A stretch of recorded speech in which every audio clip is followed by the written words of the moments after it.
Bismillahirrahmanirrahim. Saya ingin berbagi sebuah kisah di sini. Kisah ini saya baru dapatkan, sebenarnya dikirim oleh salah satu sahabat dekat saya, Abdurrahman Suhaib. Hafidhahullah, beliau salah satu teman yang tinggal di kota Jeddah. Dan sering kali kami tukar-tukaran, kadang-kadang dia kirim beberapa cuplikan. Walaupun dia bukan seorang alim, dia adalah seorang pengusaha gitu kan. Tapi sering kali kami ngobrol dan segala macam. Intinya dia sempat mengirimkan kepada saya sebuah kisah mungkin sekitar 2-3 hari yang lalu. Saya sempat terenyuh mendengar kisah itu. Cuplikan seorang hakim di salah satu pengadilan di Saudi yang menghadapi kasus yang menurut dia kasus yang paling unik gitu. Apa ceritanya? Saya waktu dikirimkan cuplikan sekitar 8 menit cuplikan itu. Ada gambar orang tua. Ada seorang ibu tua sekali, sudah keriput semua mukanya. Ada juga 2 laki-laki sudah tua di kanannya, di kanan gambar itu ya. Saya belum menangkap pesannya pada saat itu, tapi kemudian saya dengarkan. Mungkin orang kalau tidak mendengar kisah ini, saya juga sempat kirim ke grup teman-teman dai. Allahu alam sempat terbaca atau tidak, karena 8 menit biasa membuat orang jenuh untuk mendengarkan. Tapi kalau didengarkan, insya Allah akan dapat poinnya di situ. Nah, di situ hakimnya sendiri berbicara. Dia mengatakan, salah satu yang paling unik yang saya pernah temui dalam pengadilan, dia menjadi hakim puluhan tahun gitu. Dia bilang datang seorang yang menurut saya sudah tua, waktu itu lebih tua daripada si hakim. Umurnya 60 tahun. Sudah sangat tua, jenggotnya sudah putih, datang, ya, kemudian mendekat kepada hakim, masuk di pengadilan, lalu dia mengatakan, saya punya keluhan hakim. Kata hakim, apa keluhanmu? Dia bilang, keluhanku aku mengeluhkan saudaraku, kakakku. Kata hakim, awalnya saya berpikir umur 60 tahun mau mengeluhkan kakaknya, masalah apa ini gitu. Sudah sangat tua gitu. Orang bertengkar mungkin antara 20 tahun sama 30 tahun, 40 tahun, mungkin masih kadang-kadang masih terjadi. Ini 60 tahun, berarti kakaknya lebih tua. Kata hakim, berapa umur kakakmu? Dia bilang 65 tahun. Apa permasalahan kalian? Kata dia, ceritanya adalah saya menjadi tentara selama 30 tahun di daerah Tabuk. Tabuk cukup jauh. Di pinggiran Madinah, di pinggiran Saudi, perbatasan. 30 tahun. Dan saya memiliki seorang ibu yang tua. Ibu ini saya titipkan atau dijaga oleh kakak saya yang 65 tahun yang sedang saya keluhkan itu. Kata hakim, lalu apa yang kau keluhkan? Kakakmu menjaga ibumu dan kau pun menjadi askar. Kata dia, iya, ceritanya adalah selama 30 tahun itu saya selalu membagi gaji saya. Setengahnya saya pakai untuk kebutuhan, setengahnya saya berikan untuk kakak saya dan ibu saya. Selama 30 tahun dia bilang, saya pun kebanyakan menghabiskan waktu di wilayah sana. Sekarang saya sudah pensiun. Lalu saya datang ketemu dengan kakak saya dan ibu saya, dan saya bilang sama kakak saya, sudah 30 tahun kamu berbakti sama ibu kita. Dan saya sekarang minta mohon kepada kamu agar memberikan kesempatan kepada saya berbakti sama ibu sebagaimana kau sudah berbakti. Saya cuma minta ibu ini pindah ke rumah saya sekarang. Lalu hakim, tiba-tiba kakak saya menangis, lalu mengatakan, demi Allah kau tidak akan pernah bisa merebut ibu dari aku. Kata si adik, saya bukan merebutnya, saya hanya sekedar mau memindahkan dia ke rumah saya dan Anda bisa ketemu sama dia setiap saat. Kau bisa ketemu sama dia setiap saat. Kata kakak saya, demi Allah kau tidak akan pernah bisa merebut ibu dari saya. Sebaliknya kau yang datang kepada saya di rumah ini. Saya tidak akan mungkin melakukan itu. Dia ulangi lagi, dia bilang, saya ulangi lagi, kak, saya hanya memindahkan dia ke rumah saya supaya saya bisa merasakan kenikmatannya berbakti sama ibu sebagaimana engkau telah menikmatinya 30 tahun. Kata kakak saya, kau sudah mendapatkan pahala kami. 30 tahun kau mengirimkan setengah gajimu. Maka sekarang biarkan ibu sama saya. Jadi subhanallah, kata hakimnya, selama ini orang bertengkar antara saudara memperebutkan warisan, memperebutkan kedudukan, atau apalah. Ini memperebutkan di umur 60 sama 65 tahun, siapa yang lebih bisa merawat ibunya. Itu luar biasa gitu. Hakim ini menceritakan sambil meneteskan air mata. Di suaranya itu kayak agak paruh gitu. Lalu dia bilang, saya pun mengatakan sama dia, baik, coba panggil kakakmu sama ibumu ke pengadilan. Kata dia, baiklah. Dipanggil lah, dia bilang. Terjadi kejadian yang luar biasa, dia bilang sampai satu pengadilan meneteskan air mata gara-gara kisah mereka. Dia bilang pada saat masuk, dia bilang, demi Allah, saya belum pernah melihat ada anak berbakti seperti kedua orang ini. Ibunya digendong oleh keduanya, setengah tubuh ibunya dari pahanya dipegang oleh yang adik sebelah kiri dan si kakak pegang sebelah kanan. Mereka sama sekali tidak ingin ibunya menyentuhkan kakinya ke tanah. Digendong padahal ibunya masih mampu jalan. Sampai tiba di kursi. Lalu ibunya duduk tengah-tengah, si kakak duduk sebelah kanan, si adik duduk sebelah kiri. Kemudian saya mulai bertanya, ada masalah apa kalian? Ditanyalah kepada si adik, dia bilang, saya tanya kepada si adik. Adik ini tentu punya 60 tahun ya. Maka kata adiknya, saya sudah ceritakan kepada anda hakim. Kata hakimnya, saya mau dengar. Biar kakakmu juga mendengar keluhanmu. Supaya ini benar atau tidak. Saya mau dia membenarkan atau tidak. Diceritakanlah kembali ceritanya. Kemudian hakim bertanya kepada si kakak. Bagaimana menurut kamu? Kata si kakak, benar apa yang dikatakan oleh dia. Dia membantu kami 30 tahun. Dan ibu adalah tinggal bersama dengan saya. Namun demi Allah wahai hakim. Saya tidak akan pernah melepaskan ibu saya untuk tinggal sama dia. Dia boleh datang silakan. Tapi saya tidak mau kehilangan peluang ini. Dan saya sudah membahasakan kepada adik saya, demi Allah kau hanya bisa memindahkan ibu ke rumahmu kalau melalui pintu mahkamah, pengadilan. Oleh karena itu dia datang kepada anda. Kata hakim, saya belum pernah menghadapi masalah seperti ini. Bagaimana memecahkan masalah antara dua anak yang beributkan ibunya. Lalu saya balik kepada ibunya yang saya mengatakan, ibu, tengahi di antara mereka. Kata ibunya, saya nggak bisa wahai anakku. Dia bilang kepada hakim anak, karena ibunya juga sudah tua. 80 tahun lebih malah umur ibunya. Yang ini ditunjuk si kakak, mata sebelah kanan saya. Yang ini si adik, mata sebelah kiri saya. Dua-duanya ini berbakti sama saya. Saya tidak tahu harus menengahi mereka bagaimana. Maka saya pun berkata kepada si kakak, kalau saya melihat kasusnya, seharusnya memang adikmu punya hak. Dan kau bisa datang ke rumahnya. Dia punya hak untuk dibagi waktu sekarang. Karena si adik mengatakan, saya betul-betul hanya berharap sisa umur saya bisa berbakti kepada ibu saya. Maka setelah saya putuskan seperti itu, terjadi sebuah goncangan di pengadilan. Si kakak tiba-tiba menangis terisak-isak, lalu datang ke arah adiknya, mencium tangan adiknya, mencium lututnya adiknya, lalu memohon-mohon supaya ibunya jangan dipindahkan rumahnya. Sambil menangis, karena tangisan si kakak ini kami semua satu pengadilan nangis. Gitu. Bagaimana mereka luar biasanya mau memperebutkan ibunya. Ini si kakak cium tangan dan lutut adiknya untuk minta supaya ibunya jangan dipindahkan rumah.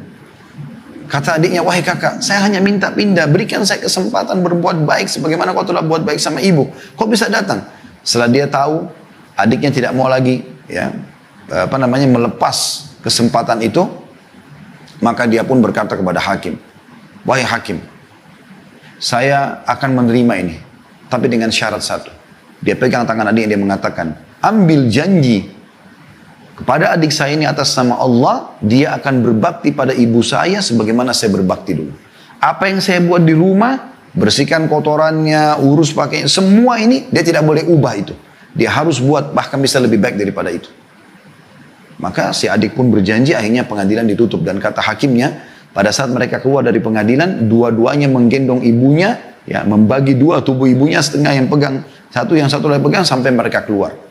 Dan ini sebuah kisah yang luar biasa. Di zaman kita sekarang di mana banyaknya kedurhakaan pada orang tua, justru ada orang-orang yang seperti ini masih dalam fitrahnya. Di umur tua pun mereka tidak mau sia-siakan masalah itu. Ini luar biasa teman-teman sekalian. Nah, ini harusnya menjadi sebuah ibrah bagi kita, bagi yang punya orang tua. Jangan karena orang tua kita seorang pejabat misalnya atau orang yang punya kemampuan lalu kita anggap, oh orang tua saya mampu, saya nggak usah bakti. Akhi dan ukhti. Berikan makanan, berikan kue kesukaannya, berikan sarung, pakaian, apa saja, sabunnya, samponya. Lakukan sesuatu yang kau mampu, mumpung mereka hidup. Pada saat mereka meninggal, peluangmu akan lebih kecil, walaupun bisa dengan mendoakan, menziarahi kuburnya, dengan bersedekah buat mereka. Tapi semasa hidup kau bisa mendapatkan ekstra dengan cara mencium tangannya, datang duduk memenuhi hajatnya, ngobrol-ngobrol saja, apa saja. Ringankan kesedihan mereka, gembirakan hati mereka. Karena orang tua itu teman-teman dengan kita datang saja sudah sangat gembira. Bagaimana banyak di zaman kita sekarang, dan saya sering ingatkan di beberapa pengajian, anak-anak sekarang sudah mulai pergi ke kota metropolitan, ke Jakarta, ke kota-kota besar. Kemudian orang tua mereka di kampung, mungkin mereka sudah berpendidikan tinggi, S1, S2, S3, mereka sudah bergelar profesor, kosakata yang digunakan, retorik yang digunakan juga sudah bahasa-bahasa akademik. Orang tuanya mungkin SD pun tidak. Maka terjadi ya gejolak yang syaitan lahirkan dalam dirinya, merasa diri lebih daripada orang tua. Sehingga dia malu bertemu dengan orang tuanya, malu kalau diperlihatkan orang tuanya kepada murid-muridnya, atau kepada siapapun karena dianggap nilai pendidikannya kurang. Atau kalau orang tuanya telepon walaupun hanya mau mendengar suaranya buru-buru, sudah ibu ayah saya ada meeting. Tapi kalau teman bisnisnya atau siapapun yang telepon, maka mereka akan malah memperhatikan ekstra. Ini semua hal yang harus diperbaiki. Justru peluang kita teman-teman sekalian, surga kita ada di tangan keduanya. Minta doa kepada mereka. Salah satu salafus saleh dalam kisah dikatakan beliau memimpin perang, tapi di situ di kisah tidak disebutkan peperangannya kapan dan tahun berapa. Intinya kisah bagaimana dia pada saat terkepung dengan musuh dia mengatakan Allahu Akbar, pertolongan telah datang, maju terus dan jangan pernah mundur. Sampai para prajuritnya mengira memang ada bantuan datang karena panglimanya orang yang jujur, orang yang soleh, nggak mungkin bohong. Maka mereka dengan semangat maju dengan berpikir di belakangnya ada bantuan sudah datang. Maka mereka maju sampai mereka menang. Pada saat mereka sudah menang, kata para prajuritnya, kami tidak melihat bantuan yang Anda ucapkan, wahai Panglima. Kata dia, bantuan itu telah datang dari doa ibuku. Sebelum aku meninggalkan rumah untuk pergi berperang di sini, aku sudah mengatakan, ibu, doakanlah aku. Agar Allah mengirimkan kepadaku bala bantuan, dan aku yakin ibuku sedang mendoakanku. Dan itulah sebabnya kenapa Allah berikan kemenangan. Begitu yakinnya mereka dengan orang tua. Mereka senjata yang luar biasa. Bagi orang-orang yang masih memiliki kedua orang tua ibu ayah dan yang masih hidup, jangan sia-siakan. Posisi saya sekarang, sudah tidak ada ibu, tidak ada ibu. Saya meninggal tahun 79, ayah saya meninggal tahun ini, ya beberapa bulan yang lalu. Saya merasa sudah tertutup setengah pintu itu. Masih ada pintu-pintu bakti dengan cara ziarah kubur, bersedekah, tapi bukan seperti kalau saat mereka hidup. Bagaimana kita bisa datang, berbakti sama mereka, menjenguk mereka, memenuhi hajatnya. Ini peluang-peluang emas. Jangan disia-siakan. Dengan itu pahala yang sangat besar yang bisa kita dapatkan. Dan tentu banyak sekali kisah berhubungan dengan masalah ini. Dinukil sebuah kisah di Saudi juga terjadi. Ada seseorang yang masuk dalam bab durhaka sama orang tua sebenarnya kisah ini. Ada seseorang anak selalu di waktu kecil dia kalau sekolah teman-temannya olok-olok dia. Mengatakan, yang punya ibu buta, hai yang punya ibu buta, selalu bahasa begitu. Karena memang kedua ibunya ini matanya buta. Bahkan matanya itu bukan buta seperti orang biasa, bola mata tetap ada dan terlihat, bukan. Memang nggak ada, bola matanya itu keluar, nggak ada. Dan kedua kelopak matanya itu kayak keriput gitu ya, kayak terjahit full tertutup. Jadi butanya bukan seperti umumnya. Jadi orang kadang-kadang kalau melihat seperti agak takut, ya. Makanya anak tidak tahu cerita, dia mengatakan pada ibunya, ibu, tidak usah antar saya ke sekolah gitu. Karena kalau ibu antar ke sekolah, sering teman-teman saya mengolok-olok saya gitu. Ya. Maka dia pun akhirnya, ibunya mengatakan, baiklah nak, anaknya tidak diantar ke sekolah. Sampai terus saja anaknya tumbuh besar, kuliah dan menjadi sukses gitu kan. Tapi dia selalu saja terbawa dengan rasa malu untuk memperkenalkan ibunya. Karena ibunya itu mukanya seperti menakutkan menurut dia gitu. Ringkas cerita teman-teman sekalian, dia menikah, pada saat menikah pun dia tidak mengakui kalau dia punya ibu, ya. Dia menyatakan kedua orang tuanya sudah meninggal, sampai akhirnya dia pindah ke negara di luar Saudi. Ibunya terus saja berusaha mencari tahu kabarnya segala macam, tapi kehilangan berita. Sampai sudah sekian tahun, saya ringkaskan ceritanya, sekian tahun dicari oleh ibunya, nggak ketemu, nggak tahu di mana anaknya, maka dia pun, anaknya sudah tinggal di luar negeri dan sudah punya beberapa orang anak juga gitu. Ibunya hanya mendapatkan informasi tentang keberadaannya, ibunya mengumpulkan uang, kemudian ringkas cerita bisa berangkat ke negara itu dan mendapatkan alamat anaknya. Pada saat si anak ini lagi duduk bersama dengan istrinya di sebuah apartemen yang bagus gitu, di salah satu negara di negara barat. Kemudian anak-anaknya mendengar suara bel, dibukalah pintu, tiba-tiba mereka lari ketakutan dan mengatakan, ayah tolong ayah, di depan pintu ada orang gila menyeramkan. Maka si ayah ini yang di sini posisinya sebagai anak ibu tersebut keluar dan kaget melihat ternyata ada ibunya depan pintu. Maka dia pun mengatakan, ibu kenapa anda kesini? Kata ibunya, nak ibu cuma rindu sama kamu. Sudah lama bertahun-tahun kau tidak pernah ada beritanya. Dia bilang, ibu sudahlah. Ibu nanti saya pulangkan, nanti saya biayai karena anak-anak saya takut melihat ibu. Maka dia pun spontan langsung menutup pintu apartemennya, dia bawa ibunya menuju ke bandara, dibelikan tiket, dipulangkan lagi ke Saudi. Kurang lebih cerita ini berjalan beberapa bulan setelah itu, ada surat yang sampai ke dia dari salah satu kerabatnya. Dia mengatakan, ada informasi kalau ibumu sudah meninggal dunia. Dan ibumu sudah dikuburkan, kami mengirim informasi ini kepada kamu karena kami tidak tahu keberadaanmu di mana. Dan ada surat titipan dari ibumu. Maka pada saat dia buka surat itu, disitulah dia baru sadar teman-teman sekalian. Dan dia baru menyesal setelah dia tahu sebenarnya seperti apa kisahnya. Maka ibunya pun mengatakan, setelah salam segala macam, dia mengatakan, nak, ibu tahu kau selalu malu dari kecil karena keadaan mata ibu yang buta. Dan apapun yang kau minta, ibu tidak bertemu dengan teman-temanmu, iya. Kau tidak mengakui ibu sebagai ibumu, bahkan istrimu tahu ibumu sudah meninggal, iya. Tapi ibu akhirnya tidak bisa menahan rindu ini sebagai ibu untuk bertemu denganmu, maka ibu pun pergi ke rumahmu, itu pun kau masih memulangkan ibu.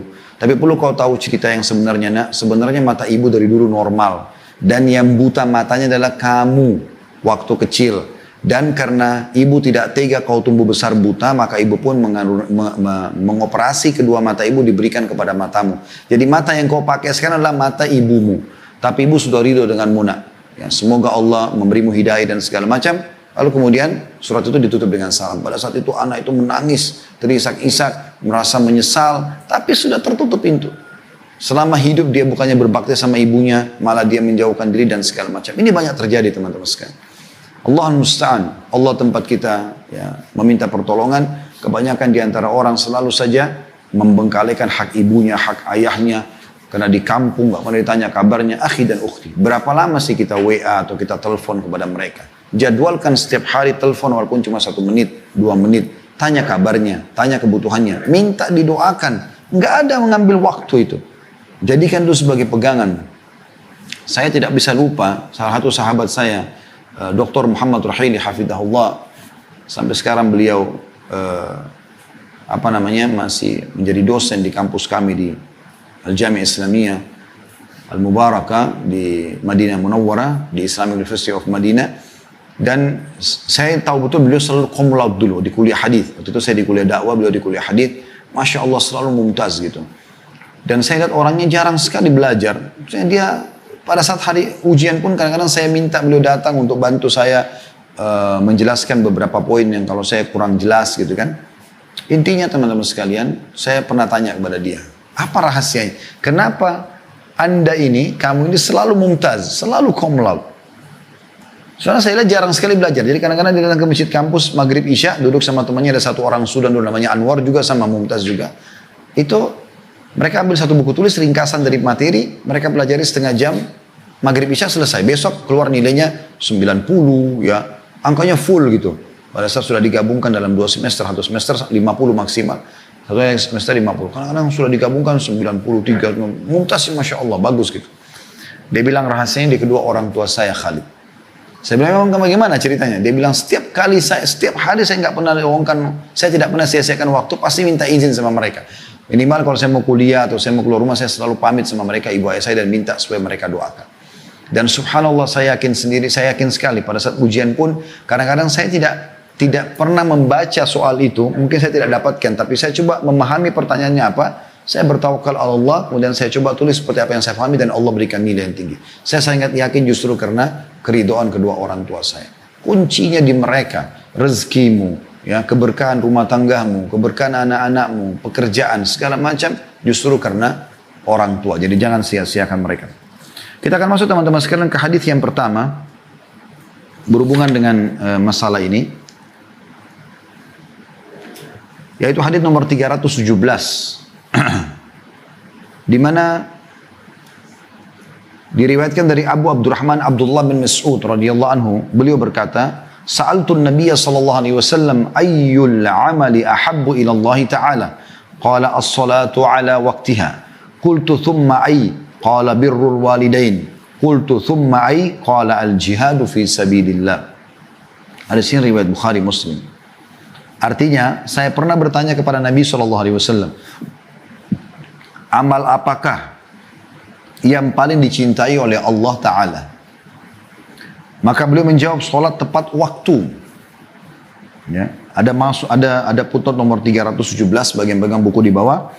Maksudnya di awal waktu sebagaimana disebutkan dalam sebagian hadis. Ya, begitu azan, sholat ya. Jadi tidak ada aktivitas lain, terutama sholat wajib kita bicara ya. Kemudian saya bertanya lagi, dan ini kejelian Abdullah bin Mas'ud radhiyallahu anhu, dan ini sering saya bahasakan teman-teman ya. Kejelian beberapa sahabat itu luar biasa dalam bertanya kepada Nabi SAW untuk mendapatkan mutiara wahyu. Ya, karena ilmu itu seringkali ada yang harus dikorek ya, supaya kita bisa mendapatkan ilmu itu. Dia bertanya, lalu apa lagi? Kemudian apa? Kata Nabi SAW, berbakti kepada kedua orang tua. Kemudian apa lagi? Saya bertanya, kata beliau. Kata Nabi SAW, berjihad di jalan Allah.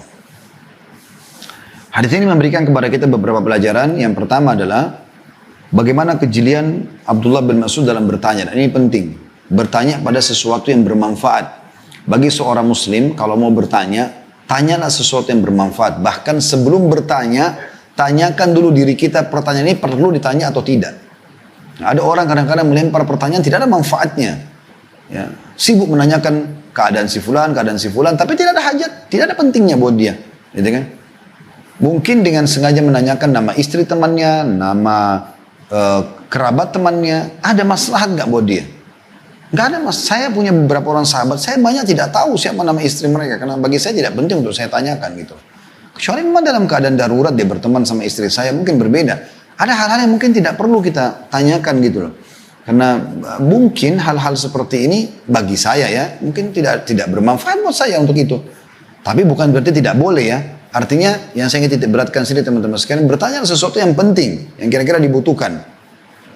Kalau memang diperlukan, kadang-kadang kalau istri saya bertanya pun, bisa nggak saya berteman sama istrinya Ustadz Fulan? Oh ya silahkan, gitu kan. Tapi saya juga tidak tahu siapa nama istrinya. Ya, bahkan saya sering tanya sama istri, berapa anaknya Ustadz Fulan? Saya bilang saya tidak tahu. Karena saya belum pernah diinformasikan oleh beliau. Bukan saya tidak mau tahu atau saya pikir, apakah pertanyaan saya pada saya tanya berapa anak antum itu bermanfaat? Karena kadang-kadang teman-teman ada orang kita tanya berapa anak antum, ternyata dia tidak punya anak. Ya, itu pernah terjadi dan ternyata sudah sekian tahun gitu ya. Sudah sekian tahun mungkin dia berumah tangga tidak punya keturunan. Saya pernah begitu, subhanallah, duduk dengan beberapa orang, ada satu orang ustadz memang sudah lama menikah tidak punya keturunan, lalu berbicara tentang masalah anak di situ. Saya akhirnya coba mengkat dan mencoba mengalihkan pembicaraan karena bagi saya mungkin akan menyedihkan bagi si fulan karena dia sudah sekian tahun, 10 tahun lebih berumah tangga nggak punya keturunan, gitu kan? Jadi kita harusnya coba bertanya, atau mungkin kita tanyakan tentang keadaan istrinya atau suami ternyata dia baru bercerai. Mungkin itu juga kurang pas untuk kita tanyakan, gitu kan? Jadi kalau ada keperluan kita dalam pertanyaan tersebut silakan, terutama berhubungan dengan masalah maslahat agama itu lain, gitu kan? Atau memang ada berhubungan dengan masalah duniawi, kita mau bekerja, kita butuh sesuatu yang kita tanyakan, berbeda. Tapi kalau tidak, lebih baik kita berhati-hati dan kita menyortir pertanyaan tersebut. Nah, Abdullah bin Mas'ud di sini jeli sekali, beliau bertanya dan beliau ingin bertanya tentang hal yang terpenting yang paling Allah cintai. Perhatikan jeli pertanyaannya. Sa'altun Nabiya sallallahu alaihi wasallam ayyul amali ahabbu ilallahi ta'ala. Ada kalimat atau kata ahab. Hub, cinta. Ahab yang paling dicintai. Jadi dia bukan menanyakan ya Rasulullah amal apa yang anda suka, anda kerjakan, yang anda sukai. Bukan. Perbuatan apa, amal apa yang paling Allah cintai. Ini pertanyaan memang karena kecerdasan dan juga karena keimanan. Sehingga dia bertanya seperti ini. Ini jelinya orang bertanya. Kira-kira apa yang paling bagus amal yang bisa saya dapatkan cinta Allah subhanahu wa ta'ala. Allah sudah cinta sama hambanya, kebutuhannya semua dipenuhi. Maka Nabi SAW pun menyebutkan urutannya. Beliau mengatakan yang pertama as-salatu ala waktiha. Jadi mutiara pertama dari hadits adalah pelajaran pertama bagaimana kejadian Abdullah bin Mas'ud dalam bertanya dan bagaimana kedudukan pertanyaan tadi dalam Islam. Kemudian yang kedua adalah urutan yang pertama yang Nabi SAW sebutkan tentang amal yang paling Allah cintai, as-salatu ala waktiha. Ini ada bahasan sendiri di bab salat dan sekarang kita masih terus membahas ya sekian pasal dalam kitab Sahih At-Targhib At-Tarhib di hari Jumat. Insya Allah kita akan bahas juga Jumat nanti ini. Itu semua masih dalam kitab sholat. Tentang keutamaan wudu, keutamaan adzan, keutamaan saf pertama, keutamaan sholat berjamaah, keutamaan jalan menuju ke masjid, keutamaan membaca doa, masuk masjid dan segala macam. Terus saja kita sedang membahas masalah-masalah itu tentunya. Dan ini semua tidak boleh luput dari seorang muslim. Karena Kalau Anda mau memperbaiki apapun, mulai dari sholat. Mulai dari sholat. Apapun, mau memperbaiki tentang kesehatan kita, harta, ya, rezeki, hubungan suami istri, di masyarakat, apa saja. Mulai dari sholat. Coba perbaiki sholatnya. Mulai dari sholat 5 waktu, on time, di saf pertama, kalau Anda laki-laki di masjid, Anda perempuan juga tetap sholat di rumah dengan awal waktu. Berhentikan semua aktivitas pada saat azan, mulailah Anda menghadap kepada Tuhan Anda, Allah Subhanahu wa taala. Karena muadzin itu sebenarnya hanya menjalankan tugas dari Allah Subhanahu wa taala. Kalimat hayya 'alas shalah, ayat mengerjakan salat, hayya 'alal falah, ayat menuju kepada kemenangan, ini adalah Allah Subhanahu wa taala yang memanggil kita. Oleh karena itu para sahabat ridwanullahi alaihim dinukil dari mereka kalau terdengar azan tidak satupun di antara mereka yang luput dari salat. Ya, bahkan kata beberapa sahabat, kami tidak ketinggalan sholat berjamaah di masa Nabi SAW kecuali orang-orang tidak luput dari kami sholat berjamaah di masa Nabi SAW kecuali orang munafik. Bahkan seorang antara kami kalaupun lagi sakit itu ditopang sholat sementara dia tertopang oleh temannya di sebelah karena pentingnya menjaga sholat itu. Dan hadis sudah masyhur, awal amal dihisab hari kiamat adalah sholat. Kalau dia baik beruntunglah orang itu, kalau dia buruk maka rugilah dia. Kemudian yang kedua ini saksi bahasan kita. Jadinya Abdullah Mas'ud bertanya lagi, kemudian apa ya Rasulullah? Oke, saya sholat ya Rasulullah. Setelah itu apa lagi? Maka Nabi SAW masuk langsung ke poin yang paling Allah cintai. Bakti kepada orang tua. Berarti setelah hubungan dengannya Allah SWT sholat, maka Allah langsung menjelaskan melalui Nabi Muhammad SAW adalah hubungan dengan manusia. Dan yang paling puncak terbaik bukan pada pimpinan Anda, bukan pada sahabat Anda, bukan pada saudara Anda, bukan sama siapa saja. Yang disebutkan adalah kedua orang tua. Mereka puncak daripada orang yang harus kita jaga hubungan baik dengan mereka. Dan insya Allah mirip dengan bahasa tadi yang saya bahasakan. Kalau sholat bisa membantu amal yang lain, bakti dengan orang tua membantu amalan yang lain. Hubungan kita dengan yang lain.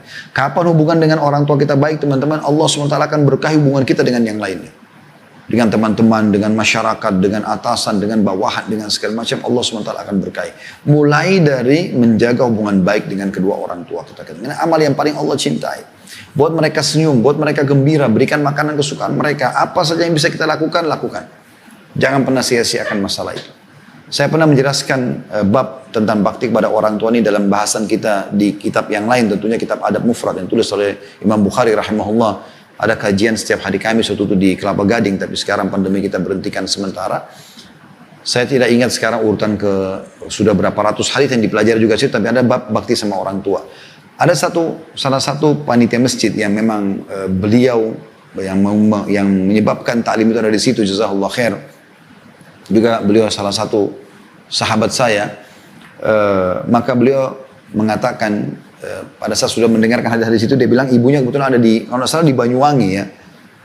Dia bilang selesai dengan hadis langsung dia beli tiket pesawat, langsung dia pergi ke sana, gitu kan. Bahkan kalau tidak salah hampir setiap sebulan itu bisa beberapa kali berangkat ke sana hanya untuk menjalankan hadis agar memenuhi hajat orang tuanya dan seterusnya. Jadi bagaimana memang ada orang-orang subhanallah jeli pada saat mendengarkan ilmu langsung dipraktikin, dan itu yang penting teman-teman sekalian. Kejelian Abu Bakar radhiyallahu anhu yang dibahas oleh sebagian ulama juga adalah bagaimana dia langsung menerapkan ilmu. Pada saat menerima Islam dari Nabi SAW masuk Islam, keluar dari rumah Nabi SAW, setelah syahadat, gitu kan? Setelah syahadat dari Nabi SAW, beliau keluar tidak langsung diam. Gak ada keraguan, dia datangi. Siapa yang masuk Islam di tangan dia? Tokoh-tokoh besar Islam, Uthman bin Affan. Salah satu orang kayanya Mekah. Dan Uthman bin Affan dinamai masuk surga, berarti Abu Bakar panen pahalanya. Ya, kemudian Talha bin Ubaidillah, Zubair bin Awam, ya, ini semua masuk Islam di tangan Abu Bakar. Bagaimana dia bebaskan Bilal, ya, dari keterbudakan, dan banyak orang-orang yang masuk Islam justru karena dia. Kalau tidak salah Abdurrahman bin Auf pun masuk Islam di tangan Abu Bakar radhiyallahu anhu ajma'in. Bagaimana jelinya menangkap ilmu itu lalu dipraktikin. Jadi kita belajar begini teman-teman, 1 jam lebih, bukan hanya untuk didengar. Oh ya bagus ya, masuk yang kanan keluar yang kiri. Bukan itu akhi dan ukhti. Ambil ilmu itu dan amalkan supaya ada keberkahan. Kita sempat bahas kemarin, kalau tidak salah ada tema kita khusus masalah istiqomah. Kiat-kiatnya adalah belajar ilmu syar'i. Yang kedua, praktikin ilmu itu. Kemudian baru bentuk komunitas, dan yang terakhir berdoa kepada Allah SWT. Kurang lebih itu kesimpulan daripada istiqomah. Tapi mempraktikkan ilmu ini penting sekali. Setelah ini Anda tutup materi kita, langsung buktikan kalau Anda bakti kepada kedua orang tua Anda. Itu yang penting. Bagaimana kita mengejar surga dari mereka supaya ada keberkahan dari ilmu itu. Kemudian yang terakhir, yang ketiga, Abdullah bin Mas'ud bertanya lagi, dan ini pelajaran kita yang keempat dari hadis. Jadi yang pertama adalah kejadian Abdullah bin Mas'ud dalam bertanya, kedudukan beliau dan keutamanya. Kemudian yang kedua adalah urutan pertama, yaitu menjaga sholat pada waktunya. Ya, keutamaan yang ketiga atau mutiara yang ketiga dari hadis adalah wajibnya atau bagaimana berbakti sama orang itu adalah amal yang paling Allah cintai setelah sholat 5 waktu. Dan yang terakhir, yang keempat sekarang adalah masalah jihad. Dan jihad punya bahasan sendiri teman-teman sekalian, babnya cukup panjang. Tapi memang ini ibadah yang luar biasa. Setelah bakti dengan orang tua ada jihad. Dan di sini ada hikmah. Kenapa bakti sama orang tua didahulukan daripada jihad? Bukankah jihad amal yang besar?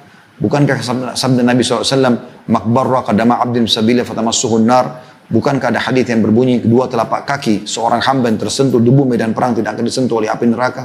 Berarti punya keutamaan besar.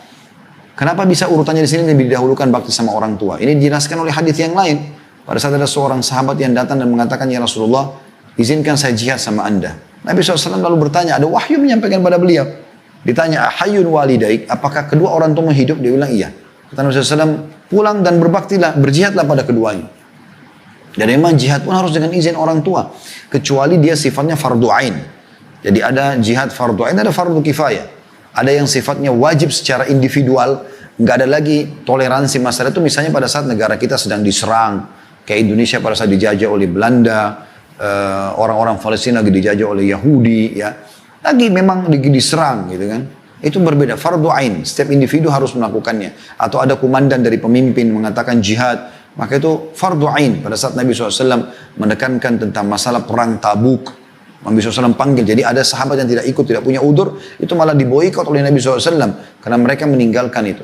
Ada fardu kifayah, adalah kifayah menjadi hukum wajib yang tergugurkan kalau sudah ada yang menjalankan. Seperti kasus teman-teman di Palestina fardu ain, kita di Indonesia fardu kifayah.